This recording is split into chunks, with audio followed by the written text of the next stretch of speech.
تو اگر ہم رب تعالی کی سزا سے ڈرانے کے بجائے اس کی محبت کی طرف لوگوں کو لے کر جائیں کہ اگر ہم اللہ کے کہنے پر عمل کریں تو اللہ کس طرح ہمیں عزیز رکھے گا اور کیا انعامات دے گا، تو پھر ہم میں شخصیت دور نہیں بھاگے گی بلکہ اللہ کی طرف لپکے گی۔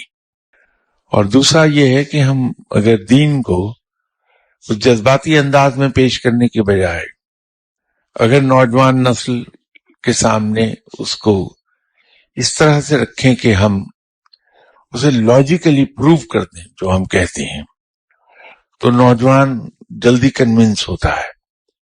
انٹرنیٹ اور اس قسم کی دوسری جو سہولتیں ہیں ان کی وجہ سے اس کا نوجوان کا ایکسپوئر زیادہ ہے، ہمارا نہیں تھا۔ اس ایکسپوئر کی وجہ سے نوجوان کا ذہن زیادہ لاجیکل ہے، دلیل مانگتا ہے وہ۔ تو ہم جذبات کی بجائے اگر دلیل کو بیس بنا لیں، ہر چیز کی ایک دلیل اس کو دے دیں۔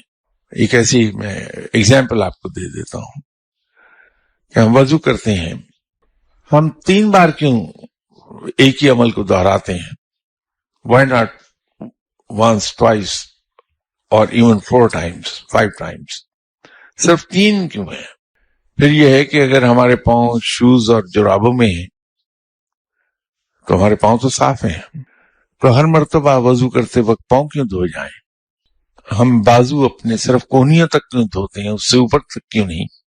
اب جب نوجوان ایسے سوال ہم سے پوچھتا ہے تو ہم اس کو شٹ اپ کرا دیتے ہیں۔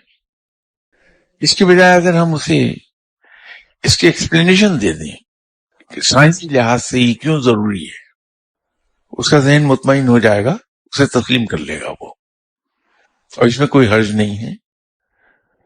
اسی طرح نماز ہے، تو نماز کے جو رکن ہیں، قیام ہے، اس میں پھر رکوع ہے، سجدہ ہے، تحیات ہے، اس کی سائنٹیفک ریزنز کیا ہیں؟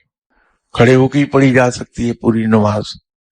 ہم جیسے ہمارے عیسائی بھائی عبادت کرتے ہیں چرچ میں، ہم میز کرسی پر بیٹھ کر نماز پڑھ سکتے ہیں، تو یہ نماز اس خاص طریقے سے کیوں پڑھی جاتی ہے؟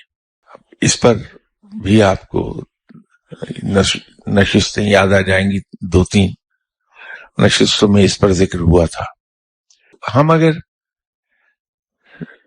نوجوان نسل کو اس طرح سائنٹیفک لائنز پر لاجیکل جواب دیں تو وہ مطمئن ہو جائے گا، پھر نئی نسل دور نہیں بھاگتی۔